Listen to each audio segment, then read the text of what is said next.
Opération coup de poing ce matin dans la rue de Bamako contre les cortèges de mariage. Les forces de sécurité décidées à faire respecter les exigences et principes de l'état d'urgence. Bilan de l'opération, 40 motos et 20 véhicules saisis.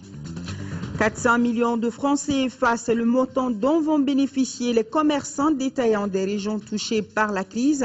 1000 d'entre eux seront appuyés afin d'atténuer les charges et taxes qui pèsent sur leur commerce. Tentative de coup d'État déjouée au Tchad, Idriss Déby Itno procède à une vague d'arrestations avec en tête un député de l'opposition hostile à la présence tchadienne au Mali. Mesdames et messieurs, bonsoir, bienvenue aux informations.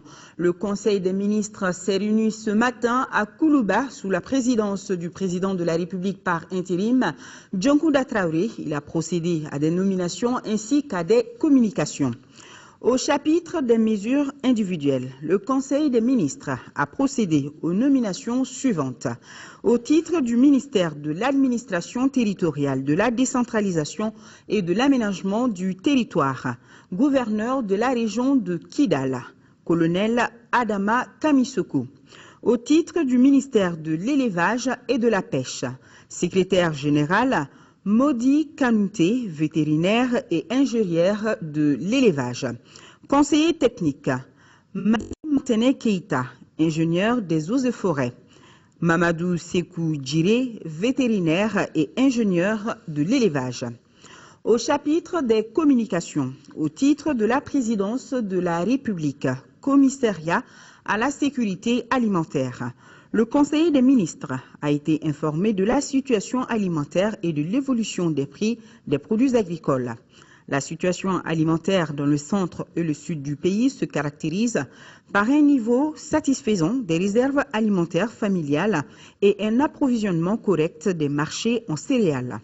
Elle est aussi en amélioration dans le nord du pays suite à la libération et la pacification progressive des zones occupées favorisant une reprise des échanges avec le sud du pays et le Niger.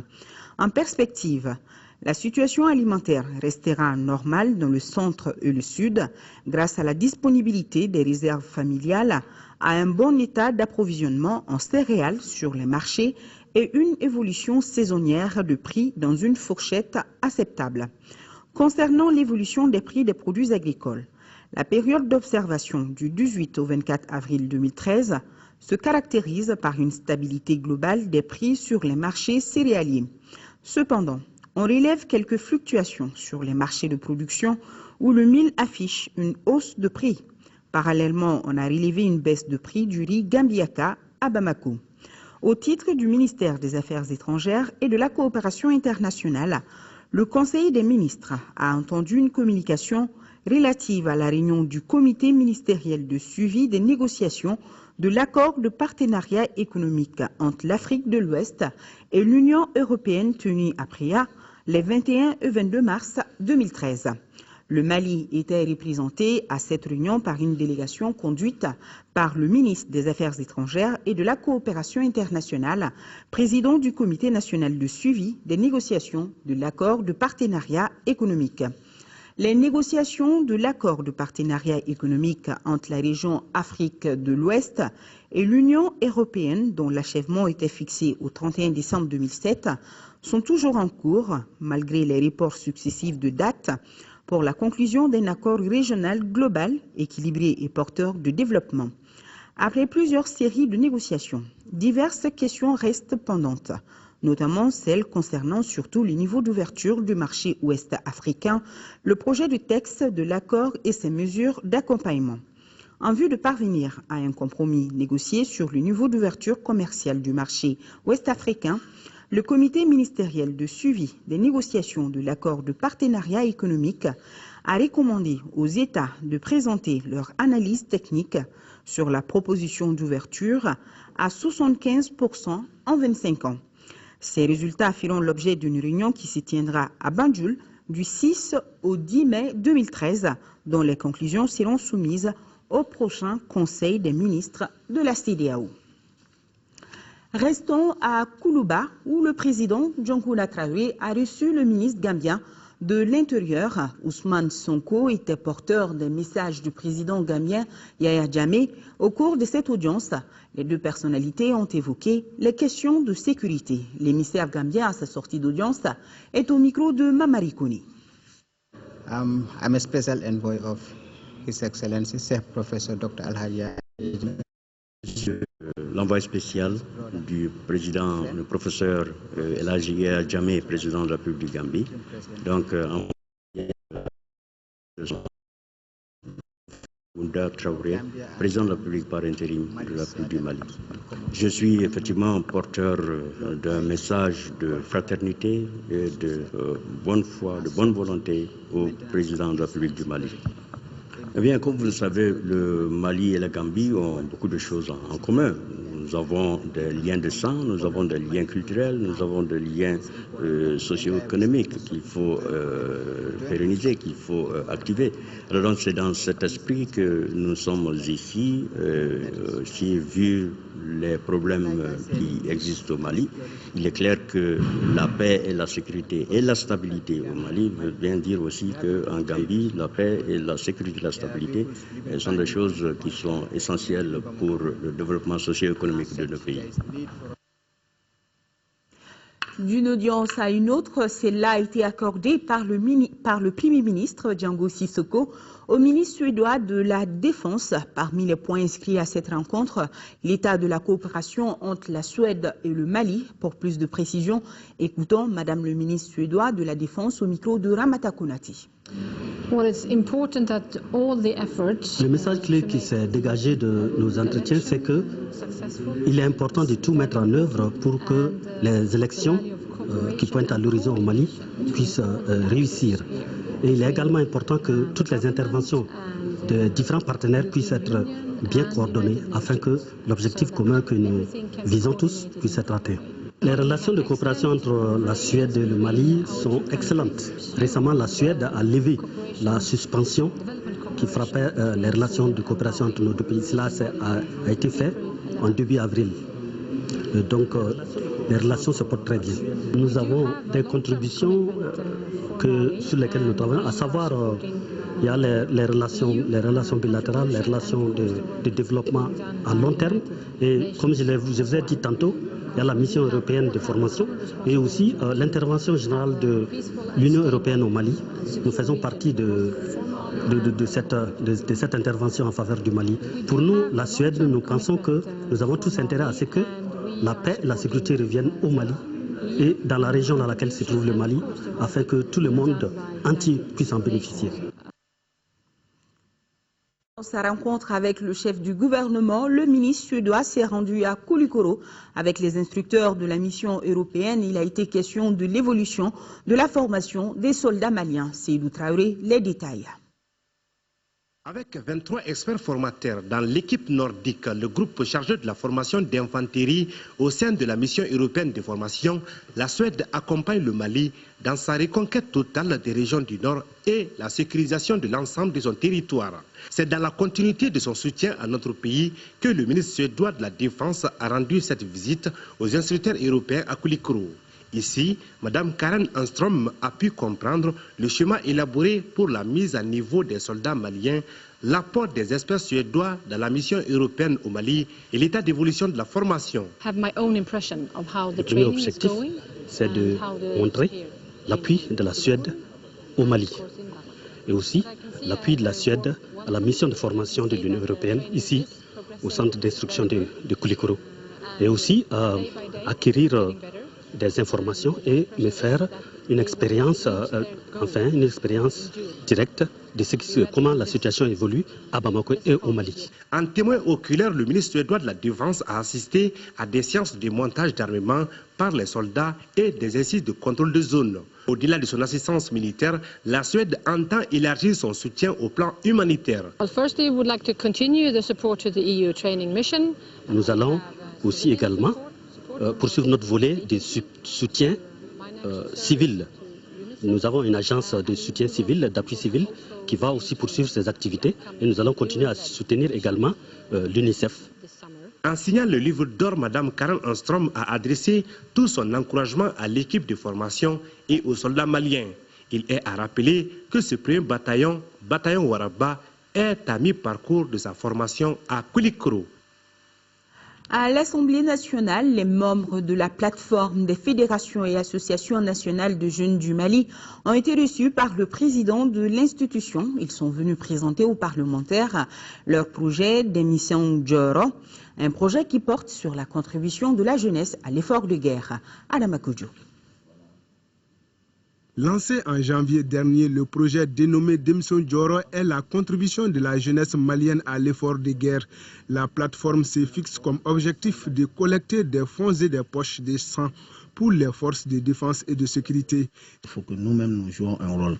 Et ce rôle, nous sommes fixés comme objectif, entre autres, de mobiliser 100 000 poches de sang pour compenser les besoins de sang en cas d'hostilité. Et aussi mobiliser pour chaque jeune malien 1000 francs. Et à hauteur estimée, en résultat attendu à 100 millions de francs CFA. Donc au jour d'aujourd'hui, nous avons eu quand même une forte implication de la jeunesse par rapport à ce projet. La Jeune Chambre internationale Bamako Élite est la deuxième organisation reçue par le président de l'Assemblée nationale par intérim. Les responsables de la structure sont venus remettre le rapport de leur mission dite citoyenne effectuée à travers le pays. Une mission qui avait pour but de sensibiliser les populations sur les thèmes à savoir paix et réconciliation nationale, les élections de 2013 et la prévention contre le VIH-Sida. Pour avoir la paix et la réconciliation, il faudrait penser également à la justice. Mais pas seulement à la justice, parce que nous avons des cas où on a même été interpellé pour nous dire que la carte d'identité qui faisait 1500, dans certaines zones, ils sont obligés de débourser 10 000 francs à 15 000 francs. Lorsque ça s'accumule, ça peut créer des frustrations. Et ce sont ces frustrations-là qui jouent sur la stabilité d'un pays. Également par rapport aux élections, nous ne voulons pas avoir un président avec des taux à 15% de participation. La Jeune Chambre compte sur les parlementaires pour un large partage du rapport de la dite mission. Le président de la Maison de la Presse informe le public et les invités que les festivités entrant dans le cadre de la Journée internationale de la liberté de la presse, initialement prévue ce vendredi 3 mai à la Maison de la Presse, ont lieu au Centre international de conférence de Bamako, CICB, à partir de 9 h. Le président de la Maison de la Presse sait pouvoir compter sur la compréhension de tous. Première session plénière de la Commission Dialogue et Réconciliation, au menu des débats, l'élaboration et l'adoption d'un règlement intérieur et d'une feuille de route. Alousseinou Touré nous fait le point. Cette première réunion plénière de la Commission Dialogue et Réconciliation au Grand Complet s'est penchée notamment sur les préalables au démarrage effectif des activités. La trentaine de commissaires, le président, les 2 vice-présidents et le personnel administratif ont évoqué la nécessité de disposer d'un règlement intérieur et d'un avant-projet de programme d'activité. Le règlement intérieur d'une commission indique comment la commission doit travailler, comment elle doit prendre ses décisions, comment elle doit s'organiser en son sein pour qu'effectivement la mission soit exécutée. Deuxièmement, nous avons aussi parlé d'un programme d'activité qu'il va falloir concevoir pour la commission pendant les 2 ans.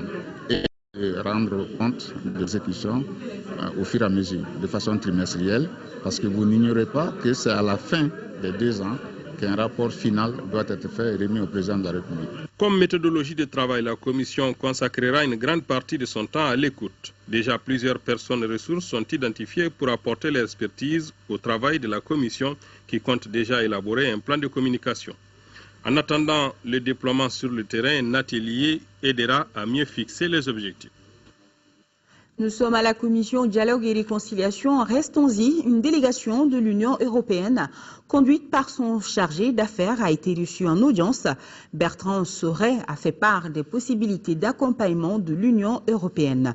Il le dit au micro de Agali Ag Adissa. L'Union européenne attache une très grande importance au processus de dialogue et de réconciliation et par conséquent au travail de la commission qui vient d'être mise en place. Et nous venons en fait de proposer nos services, on peut dire les choses telles qu'elles sont, pour voir comment nous pouvons accompagner le travail de cette commission. Donc nous travaillons ensemble sur une prochaine rencontre, y compris avec d'autres partenaires qui sont susceptibles d'assister le travail de la commission sur la base évidemment des demandes et de l'organisation du travail qui sera décidée par les membres de la commission elle-même. Nous sommes en train de travailler sur un séminaire vendredi prochain, vendredi 10 mai, ici à Bamako, qui devrait réunir les membres de la commission et les partenaires et les acteurs qui sont censés être impliqués dans le soutien au travail de cette commission, de façon à définir comment travailler ensemble. Visite hier de 6 membres de la commission santé de l'Assemblée nationale à Kolokani. Les parlementaires étaient allés s'enquérir des actions de développement que mène l'ONG World Vision en matière de santé. Ces actions de World Vision s'inscrivent dans le cadre du projet Campagne Santé, les enfants d'abord. Nos envoyés spéciaux à Kolokani sont Sidi Modibo Dambélé et Tchemoro Kounate. Les parlementaires de la commission santé de l'Assemblée nationale à Kolokani pour constater de visu les efforts déployés par l'ONG World Vision en matière de santé dans les 2 cercles. Outre la distribution des moustiquaires imprégnés, l'ONG accompagne les autorités sanitaires dans la prise en charge des maladies diarrhéiques, du paludisme et des cas de malnutrition. Des maladies dont la majeure partie des victimes sont les femmes à l'âge de procréation et les enfants de moins de 5 ans. Autre accompagnement non les moindres, la réalisation de forages et la sensibilisation de la population sur les bonnes pratiques d'hygiène. Une politique impliquant les populations locales à travers une stratégie dénommée ATPC, assainissement total piloté par les communautés. World Vision nous aide surtout à renforcer les capacités du personnel. L'important volet également communautaire. Également à ce niveau, le renforcement des capacités et des relais en ce qui concerne les pratiques familiales essentielles. Au cours de la mission, les parlementaires ont visité de passage quelques infrastructures scolaires réalisées par l'ONG. J'avais entendu World Vision les réalisations, mais c'est la première fois que je vois concrètement ce qu'ils font pour la population. C'est vraiment merveilleux. C'est dans le cadre de l'accompagnement que nous sommes là, voir ce qu'ils peuvent faire. Et nous, de notre côté, nous allons voir ce qu'on peut faire pour les aider. L'occasion était également bonne pour les autorités sanitaires d'exprimer leurs préoccupations qui ont pour nous la vétusté de certains centres de santé, de moyens de déplacement, des relais communautaires pour améliorer ce qu'ils appellent la stratégie avancée d'intervention. Le programme multisectoriel qui est ici à Kolokani continuera sa collaboration avec la communauté en fonction de ce qu'ils ont planifié ensemble. Parce que chaque année, World Vision s'assoit avec la communauté, avec les différents secteurs techniques pour planifier les activités à mener. Ces actions de l'ONG World Vision se situent dans la mise en œuvre d'un projet qui a pour nom Campagne Santé, les enfants d'abord. Le projet est financé à hauteur de plus de 150 millions de francs CFA sur une période de 3 ans. Nous sommes jeudi, jour de mariage au Mali, donc de grande ambiance dans les mairies, maisons et rues. Les forces de sécurité décidées à faire respecter les exigences et principes de l'état d'urgence sont descendues dans les rues pour arrêter les récalcitrants. L'action dénommée Opération contre les cortèges de mariage a saisi 40 motos et 20 véhicules. Mais je vous rassure, pas de mariés arrêtés. Mohamed Diarra nous en parle. Pour non-respect des exigences de l'état d'urgence, les forces de sécurité décident d'agir. C'est pour mettre fin au cortège de mariage. Ainsi, la direction générale de la police vient de lancer une opération allant dans ce sens dans le district de Bamako. Ce sont 200 éléments qui ont été mobilisés pour la cause. Puisque les campagnes de sensibilisation ont montré leurs limites, il fallait faire recours à la force. Compte tenu de l'état d'urgence, nous sommes dit maintenant qu'il faut accepter de prendre le taureau par les cornes. Et c'est ce que nous sommes en train de faire. Il y a eu déjà une première opération le dimanche passé. Cette fois, aujourd'hui, il y a une seconde opération. La moisson aura été bonne, près d'une quarantaine de motos et 20 véhicules saisis. Les occupants sont débarqués et les engins conduits à la fourrière. Les usagers de la route apprécient l'opération. Même en temps normal, ce n'est pas bon, à plus fort en temps de crise. Mais je crois qu'il y a eu beaucoup de sensibilisation face à ces problèmes-là. Non, vraiment, ce n'est pas bon, quoi. Nous sommes tous des Maliens. Nous devrions tous sentir que vraiment le pays est en danger, quoi. Vraiment, moi-même, je vois sinon, le président même a dit, notre président nous a signalé, il dit que nous sommes tous des citoyens maliens. Non, c'est pas du tout bien. Surtout, actuellement, là, c'est pas du tout bien. Les cortèges de mariage sont aussi source de nombreux accidents de la circulation. Chaque jeudi et chaque dimanche, au niveau des carrefours centraux, nous enregistrons à peu près une vingtaine de cas d'accident. Et tout cela, c'est dû au cortège de mariage. Cette opération aura parallèlement permis de mettre la main sur des véhicules sans plaque et non immatriculés. La preuve, c'est que nous avons enlevé cette plaque-là d'un véhicule Mercedes. Et certainement que vous l'avez constaté au niveau des mairies, il y a des gens en uniforme qui se sont habillés en civil et qui tentent d'haranguer la foule. Bon, je crois que je pense que nous devons conjuguer le même verbe. On va garder les véhicules à notre niveau et 48 heures après, ce serait assorti d'amende. En tout cas, cette journée de mariage restera longtemps gravée dans la mémoire des mariés dont certains n'ont eu d'autre solution que d'emprunter des taxis. La police compte poursuivre l'opération même après l'état d'urgence. En tout cas, les plus avertis pourront éviter le piège. C'est clair. Direction Dakar, où l'ancien Premier ministre guinéen Kabine Komara a été officiellement installé lundi dernier au poste de haut-commissaire de l'EMVS. La cérémonie était placée sous la présidence du ministre malien de l'énergie et de l'eau, Makan Tounkara, président du Conseil des ministres de l'EMVS. Le point avec Suleiman Kantara Sissoko. L'EMVS, une référence dans la gestion d'un bassin transfrontalier, est ce géant porteur d'espoir qui a changé de commandement avec l'entrée en fonction du nouveau haut-commissaire, l'ancien Premier ministre guinéen et de son équipe. Après la cérémonie solennelle de signature des documents de passation des services, les participants se sont retrouvés à l'esplanade du siège de l'EMVS à Dakar avec l'ensemble du personnel et de nombreux invités. Le ministre sénégalais de l'hydraulique et de l'environnement, Omar Gueye, a salué le passage de Mohamed Salem Ould Merzouk à la tête de l'EMVS avec un bilan appréciable. Des projets innovants en matière d'agriculture, de pêche, de santé, mais aussi d'environnement. Les représentants des cadres du personnel du Haut-Commissariat ont salué avec émotion leur ancien patron, tout en réaffirmant servir avec loyauté son successeur. M. Merzouk, dans son discours bilan, a insisté sur la nécessité de préserver cet outil d'intégration pour échapper au rouleau compresseur de la mondialisation. Le nouveau Haut-Commissaire Kabine Komara, dans son intervention, a sollicité l'appui constant des chefs d'État, des partenaires techniques et financiers et de ses collaborateurs pour mener à bien sa mission. Kabine Komara est installé officiellement dans ses fonctions en même temps que son adjoint, Mariman Tchadjara, ancien ministre malien, et le nouveau secrétaire général, le Mauritanien Madine Madjari. Et toutes nos excuses pour la qualité des images de ce reportage. Au Tchad, pas d'agitation. Les rues sont calmes après la tentative de coup d'État déjouée par les autorités. Les forces tchadiennes s'y attendaient, d'autant plus que la rébellion avait averti qu'elle reprendrait les hostilités en raison de l'engagement du Tchad au Mali. C'est le calme à N'Djamena. Dans les rues, pas d'agitation, pas de chars ni force de l'ordre. Rien qui peut laisser penser qu'un coup d'État vient d'être déjoué dans la capitale tchadienne. Cette tentative de coup d'État, le gouvernement s'y attendait. Les forces de sécurité étaient sur le qui-vive, d'autant que la rébellion UFR avait averti en mars qu'elle reprendrait les hostilités en raison de l'engagement du Tchad au Mali. Elle surveille aussi les mercenaires libyens. À N'Djamena, plusieurs personnes, militaires et civiles, ont été arrêtées. Parmi elles, Saleh Maki, un député d'opposition. Idriss Déby n'en est pas à son premier coup d'État. Lui-même a pris le pouvoir par un coup de force en 90. Et en 2008 et 2009, le président tchadien a dû faire face à de nombreuses rébellions. La France a aussitôt appelé le gouvernement de N'Djamena à poursuivre le dialogue avec l'opposition. Contrairement au Tchad, climat tendu, ribondé, ils étaient nombreux ce jeudi. Les Guinéens ont manifesté aux côtés de l'opposition. Ils dénoncent les conditions de vote aux prochaines élections législatives fixées unilatéralement par le président Condé au 30 juin. C'est dans un climat tendu que l'opposition guinéenne est descendue à nouveau dans la rue ce jeudi.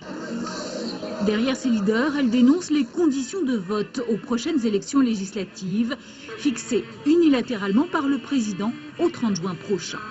Il n'y a pas de dialogue dans ce pays. Les interpellations que nous faisons par les médias à l'endroit des autorités ne sont pas entendues. Nous n'avons pas de sorte de courir à des manifestations monstres pour que l'État comprenne, pour que le gouvernement comprenne. Vous avez cette marée humaine qui est en train de se constituer. Nous ne pouvons que nous réjouir de voir que notre mot d'ordre a été bien entendu par la population de Conakry. Dès le début de la manifestation, des échauffourées ont lieu entre manifestants et forces de l'ordre. Ces 2 dernières semaines, les manifestations de l'opposition ont fait 1 mort et une trentaine de blessés, certains par balle. Cette fois, la tension est montée d'un cran avant même le début du défilé sur la question du parcours du cortège. Nous demandons aux organisateurs de prendre toutes les dispositions pour que la loi, notre constitution, la loi qui est là, que soit respectée. L'itinéraire qu'on va donner, c'est compte tenu de la sécurité du citoyen, c'est extrêmement important. En début de semaine, le Conseil de sécurité de l'ONU s'est déclaré inquiet de l'instabilité en Guinée. Il appelle le pouvoir et l'opposition au calme. Ici au Mali, continuons avec cette nouvelle qui va réjouir certainement les vendeurs de produits de première nécessité dans les régions touchées par la crise. 1000 d'entre eux vont bénéficier d'un financement d'environ 400 millions de francs CFA auprès des banques. La révélation a été faite par le ministre du Commerce et de l'Industrie, Abdelkarim Konaté, a présidé cet après-midi la première session du comité de pilotage du projet d'appui aux commerçants détaillants. Reportage Bourama Traoré. Première session du comité de pilotage du projet d'appui aux commerçants détaillants, 2 documents sur la table de discussion. Il s'agit du plan de travail et du budget 2013 du projet. Le projet, qui est à sa 3e phase, vise à appuyer la formation et le financement des commerçants détaillants. Une 3e phase qui intervient dans un contexte de crise, laquelle a eu des répercussions sérieuses sur l'économie nationale. Des milliers de commerçants détaillants des régions de Mopti, de Tombouctou, de Gao et de Kidal ont été vandalisés et pillés. Certaines installations collectives de ces régions ont été détruites. À ce lourd sinistre s'est venu ajouter récemment l'incendie qui a ravagé le marché central de Caille, où des centaines de commerçants détaillants ont été complètement anéantis. Ainsi, ce sont des milliers de commerçants détaillants des régions de Caille, Mopti, Tombouctou, Gao et Kidal qui vivent actuellement dans une détresse totale. Une situation difficile à laquelle le gouvernement du Mali ne pouvait rester insensible. Ainsi, dans la mise en œuvre de la 3e phase du projet, une opération spéciale d'appui aux commerçants détaillants victimes de la crise sera lancée. Cette opération vise à exprimer à nos compatriotes un élan de solidarité du gouvernement. Cette opération qui cadre avec les objectifs visés par la feuille de route de la transition, notamment en ce qui concerne la relance de l'activité économique dans les régions touchées par la crise, concernera plus de 1000 vendeurs et vendeuses des produits de première nécessité. Ceux-ci bénéficieront d'un financement d'environ 400 millions de francs CFA auprès des banques, notamment la Banque malienne de solidarité BMS SA et la Banque de développement du Mali BDM SA. À cet effet, j'invite les présidents des centres de gestion agréés à une sélection rigoureuse des commerçants devant bénéficier des 10 prêts afin de garantir le succès escompté. La 3e phase du projet d'appui aux commerçants détaillants couvre la période 2013-2015. Le coût est évalué à plus de 4 milliards de francs CFA. Le fonds servira notamment à l'encadrement et à la formalisation des activités de 25 000 commerçants détaillants sur l'ensemble du territoire national. Le ministère de la Famille, de la Promotion de la Femme et de l'Enfant accompagne les femmes victimes de fistules. Madame le ministre vient de procéder au lancement des activités génératrices de revenus pour la réinsertion socio-économique des fistuleuses. Moussokoura Konaté, compte rendu. La réinsertion socio-économique des femmes victimes de fistules constitue la 2e étape de la campagne de prise en charge des fistuleuses. La première étant la prise en charge médicale. Cette campagne a été organisée par le ministère de la Famille, de la Promotion de la Femme et de l'Enfant en partenariat avec le Centre de la CEDEAO pour le développement du genre, l'Organisation ouest-africaine pour la santé et le ministère de la Santé. L'objectif principal est d'améliorer la santé des filles et des femmes souffrant de fistules obstétricales en vue de leur permettre de vivre une vie productive et utile et de contribuer au développement de la région de la CEDEAO. Pour cette 2e phase, une vingtaine de femmes venues de tous les horizons du Mali seront initiées à la fabrication du savon comme activité génératrice de revenus. Chacune d'elles a aussi reçu une enveloppe des mains du ministre pour la réinsertion socio-économique une fois de retour au bercail. Mes sœurs qui sont porteuses de fistules aujourd'hui ont besoin plus que jamais de notre solidarité, notre assistance et notre attention particulière pour soulager leurs souffrances physiques, psychologiques, morales et sociales qu'elles endurent depuis des années. Auparavant, le ministre a rendu visite aux fistuleuses du centre hospitalier universitaire Gabriel Touré. Ici, le ministre a félicité le directeur général ainsi que le personnel des services de l'urologie et de la gynécologie pour leur implication dans la réussite de cette campagne. Le centre hospitalier universitaire CHU du Point G a tenu ce matin la deuxième session extraordinaire de son conseil d'administration. L'ordre du jour portait sur le projet d'établissement 2013-2017, un projet qui ambitionne l'amélioration des prestations de services pour un coût d'environ 33 milliards de francs CFA. Mahamadou Doumbia. Cette deuxième session extraordinaire du conseil d'administration du centre hospitalier universitaire du Point G avait pour ordre du jour essentiel le projet d'établissement 2013-2017. Ce projet d'établissement définit les objectifs du CHU du Point G dans le domaine médical, les soins infirmiers et obstétricaux, de l'accueil des malades, de l'hygiène et de la sécurité, de la formation et de la recherche.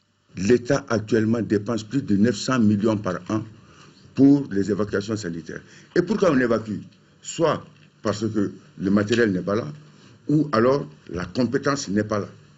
Alors, pour pallier cet excès d'évacuation, nous serons obligés de mettre l'accent sur l'équipement moderne, sur la formation du personnel pour avoir les différentes spécialisations. D'un coût de 33 milliards de francs CFA, ce projet d'établissement 2013-2017 prendra en compte tout ce qui peut améliorer les prestations de services. Il y avait 27 objectifs qu'on devait atteindre dans l'ancien projet. Sur les 27 objectifs, 11 ont pu être réalisés, ce qui fait un taux de 41%. Le colonel-major Charles Faux est actuellement nommé directeur général du service de santé des armées. Je souhaite que celui qui vienne à ma place fasse mieux que moi. Chacun, en amenant sa petite pierre, on pourra construire quelque chose de potable dans l'avenir. Au cours de cette séance, une minute de silence a été observée en la mémoire du docteur Sissoko, précédemment psychiatre au Point G. Il existe désormais un club des amis de François Hollande à Kati. Créé par des franco-maliens, le nouveau club a été lancé à la mairie de Kati. C'était en présence du maire de la localité et de nombreux invités. La cérémonie de lancement a été couronnée par la remise symbolique de l'eau à usage d'habitation aux veuves et orphelins de guerre. Le club des amis de François Hollande, le président français. Sport, championnat national, Ligue 1, 22e journée. Les rencontres ASCO, ASB et Atar Club de Kidal, USFAS se sont soldées par le même résultat, 1-1. Les rencontres ont eu lieu au stade du 26 mars. Le résumé, c'est avec Diara Kounati. La bataille reste ouverte entre les mal classés de la Ligue 1. En première heure, l'ASB, 15e 17 points, devait se battre contre l'ASCO, 12e 21 points, pour espérer sortir de la zone de relégation. Les jaunes de l'ASB ne sont pas au mieux de leur forme. Une nouvelle équation sans solution. Dans ces matchs, tout s'est joué en seconde période. L'ouverture du score intervient à la 50e minute. Sur un centre de Suleiman Sissoko, Siriki Kourouma, d'un joli coup de tête, loge la balle au fond des filets. L'ASB, se sentant en danger, bouscule son adversaire. À la 60e minute, suite à cette mauvaise appréciation du portier de l'ASCO, Mamadou Diallo est là pour établir la parité. 1-1. Ce score nul ne change pas grand-chose au bas du tableau. Quant à la seconde rencontre Atar Club de Kidal, USFAS, le défi était encore énorme. Les Kidalois, vainqueurs à l'aller 2-1, n'avaient d'autre souci que de confirmer leur supériorité lors de cette manche retour. Les militaires réaffirment que la victoire est au bout de l'effort. Très volontaire, le défenseur central des militaires Boubacar Damele donne l'avantage à son équipe en position d'avant-centre. 1-0 score à la mi-temps. À la reprise, l'USFAS tombe dans la facilité. Les USFASiens se font surprendre sur penalty. Suleiman Fane marque un but partout. Les Kidalois ont 8 journées devant eux pour essayer de se maintenir en Ligue 1. L'USFAS peine à se retrouver en Ligue 1. Elle passe une nouvelle fois à côté de la sortie de la zone de relégation. À suivre après cette édition, l'interview de la semaine avec Yaya Konaté qui reçoit ce soir Ousmane Issoufi Maïga, président d'honneur du collectif des ressortissants du Nord, Coren. Le Coren qui vient de boucler des assises sur la question de la crise qui secoue le pays. Au menu de cet entretien donc, des questions liées au développement des régions du nord du Mali, au dialogue et puis aux réconciliations. L'interview de la semaine à suivre après cette édition. Demain, pour les éditions du soir, et retrouver Aïssata Ibrahim Maïga. Je vous souhaite une excellente suite de programmes à notre compagnie. N'hésitez pas à visiter notre site web www.ortm.ml. Je vous dis bonsoir et à très bientôt sur les antennes de votre télévision nationale. Merci.